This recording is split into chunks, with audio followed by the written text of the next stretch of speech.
ধন্যবাদ মাননীয় মন্ত্রী। নির্বাচিত হলে এবং আমাদের দল ক্ষমতায় গেলে, আমাদের নেত্রী বাংলার প্রধানমন্ত্রী হলে আমরা সকল বেসরকারি স্কুল প্রতিষ্ঠানগুলিকে এমপিওভুক্ত করব, এই দাবির সাথে আমিও একমত। আপনার মাধ্যমে আমি আমার এলাকার এটি প্রতিষ্ঠান রয়েছে মাননীয় স্পিকার, হবিগঞ্জ জেলা সদরে আমার নির্বাচন এলাকা হবিগঞ্জ রাখাই বৃন্দাবন সরকারি কলেজ, এটি ঐতিহ্যবাহী শিক্ষা প্রতিষ্ঠান।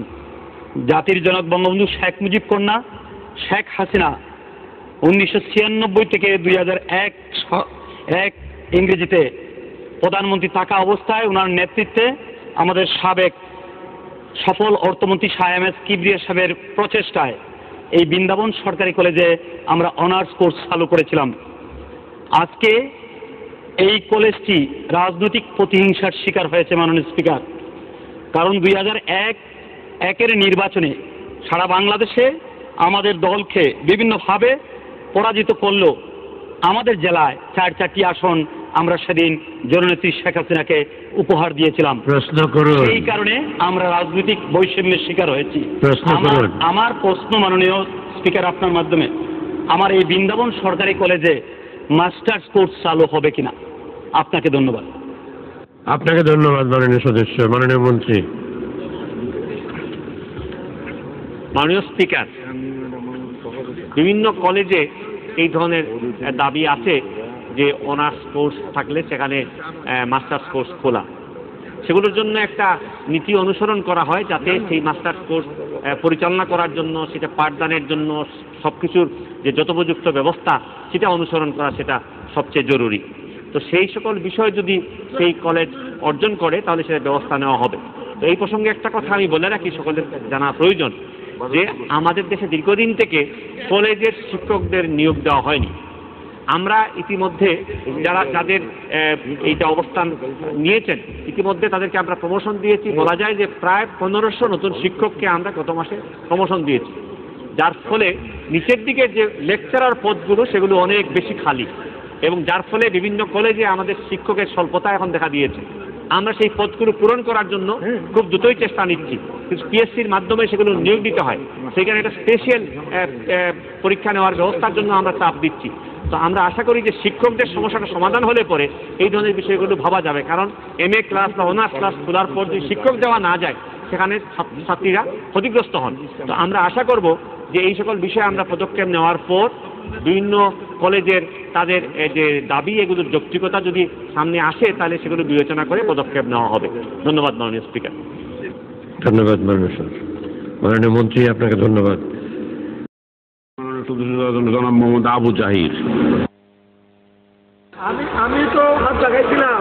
মাননীয় স্পিকার আপনাকে ধন্যবাদ। মাননীয় স্পিকার, দেখতে দেখতে আমরা নির্বাচিত হয়েছি, 6 মাস অতিক্রম হয়েছে। আমরা নির্বাচনের আগে জনগণের কাছে প্রতিশ্রুতিবদ্ধ ছিলাম মাননীয় স্পিকার যে আমাদের সরকার নির্বাচিত হওয়ার পরে আমরা আমাদের এই ডাক্তার প্রশ্ন করেন তাড়াতাড়ি, সময় নাই। আমার প্রশ্ন যে আমার নির্বাচনী এলাকা হবিগঞ্জ জেলা এবং লাখাই উপজেলা, এই দুইটি হাসপাতাল আছে, কিন্তু যখন গিয়ে সভা করি বক্তব্য একটি আসে, ডাক্তার নাই।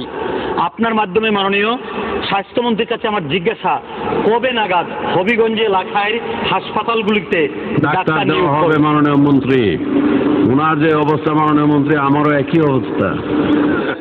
ধন্যবাদ মাননীয় স্পিকার আমার সাথে আসার জন্য।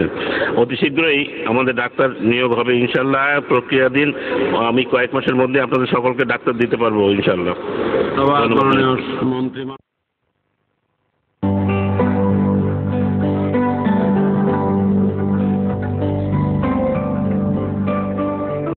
জি মাননীয় সদস্য,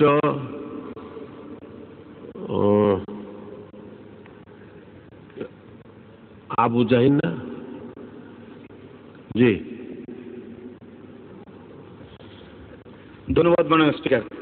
মাননীয় স্পিকার, আপনার মাধ্যমে মাননীয় মন্ত্রীর কাছে আমার জিজ্ঞাসা, আমার জেলা হবিগঞ্জ জেলায় আমাদের মাননীয় সাবেক অর্থমন্ত্রী শাহ এম এস কিবরিয়া সাহেবের নেতৃত্বে একটি শিল্পকলা একাডেমি আওয়ামী লীগ গভর্নমেন্টের আমলে প্রতিষ্ঠিত করার জন্য উদ্যোগ নেওয়া হয়েছিল। এখন কিন্তু শিল্পকলা একাডেমিটি কমপ্লিট আছে, কিন্তু সামান্য উপকরণের জন্য, সাউন্ড সিস্টেমের উপকরণের জন্য শিল্পকলা একাডেমিটি আনুষ্ঠানিকভাবে উদ্বোধন হচ্ছে না।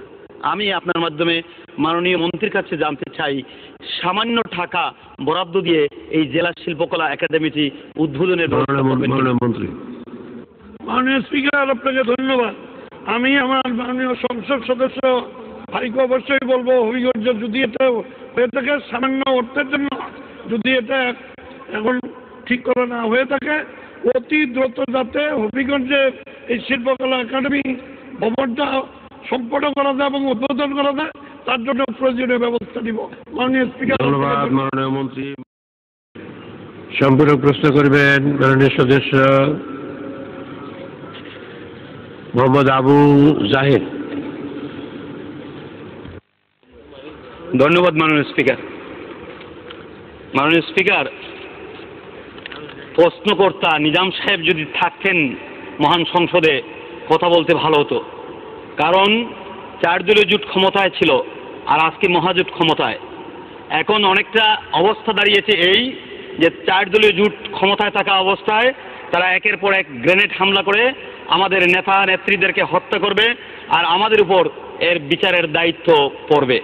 আপনার জানা আছে মাননীয় স্পিকার, শুধু 21শে আগস্ট জাতির জনক বঙ্গবন্ধু শেখ মুজিব কন্যা শেখ হাসিনাকে হত্যা করার জন্য তারা গ্রেনেড হামলা করে নাই।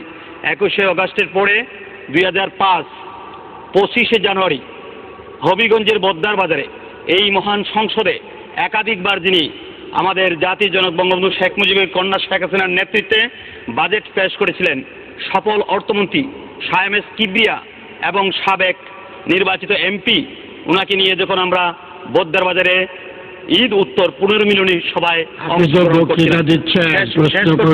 শেষ করছি মাননীয় স্পিকার, সেদিন বিএনপি জামাত জোট সরকার উনাকে গ্রেনেড হামলা করে শুধু উনাকে নয়, উনার সাথে আরো 5 জনকে হত্যা করেছিল। মাননীয় স্পিকার, মাননীয় স্পিকার, সেদিন গ্রেনেড হামলায় আমি নিজেও ক্ষতবিক্ষত ছিলাম। আপনার মাধ্যমে মাননীয় স্বরাষ্ট্রমন্ত্রীকে জিজ্ঞাসা করতে চাই, আজকে থেকে 5 বছর পূর্বে এই হত্যাকাণ্ড সংঘটিত হয়েছিল। এই গণতান্ত্রিক সরকারের আমলে উনার মন্ত্রণালয়ের অধীনে জননেত্রী শেখ হাসিনার নেতৃত্বে কিবরিয়া হত্যার বিচার সম্পূর্ণ হবে কিনা, দোষীদের বের করে দৃষ্টান্তমূলক শাস্তি দেওয়া হবে কিনা জানতে চাই। মাননীয় মন্ত্রী। মাননীয় স্পিকার, আপনাকে ধন্যবাদ।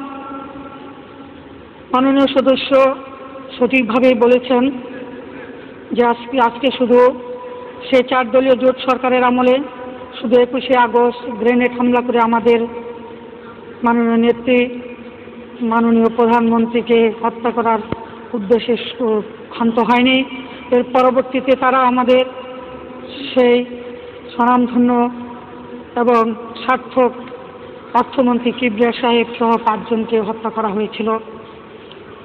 আমরা তার বিচার পাইনি, ওনাকে এনে আমরা চিকিৎসাও করার সুযোগ আমরা পাইনি। মাননীয় স্পিকার, অবশ্যই বর্তমান সরকার বদ্ধপরিকর যে সকল এই হামলা, গ্রেনেড হামলা সহ যে সকল অন্যায় কাজগুলো হয়েছে সেই 4 দলীয় জোট সরকারের আমলে বর্তমান সরকার বদ্ধপরিকর সেগুলার বিচার সমাধান করার জন্য। সেই মাননীয় কিবরিয়া সাহেবের সেই মামলাটি পুনরায় তদন্তাধীন আছে। আমরা আশা করছি সেই তদন্তের শেষ অবশ্যই আমরা সেটি সঠিকভাবে আমরা বিচার আমরা পাবো বলে আমার বিশ্বাস।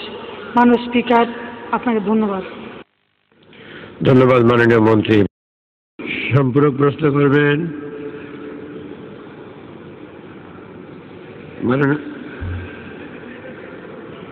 মাননীয় সদস্য আবু জাহেদ। ধন্যবাদ মাননীয় স্পিকার।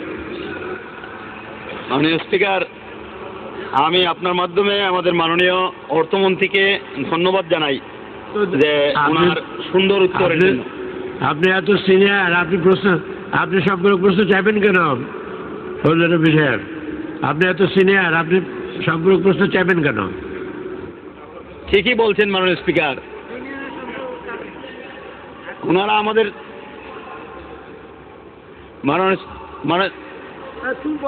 মাননীয় স্পিকার, আপনাকে ধন্যবাদ। আপনার মাধ্যমে আমি মাননীয় অর্থমন্ত্রীর কাছে জানতে চাই, মাননীয় মন্ত্রী ওনার লিখিত উত্তরে বলেছেন যে প্রতি জেলায় সর্বোচ্চ করদাতা 10 জনকে উনি পুরস্কৃত করেন।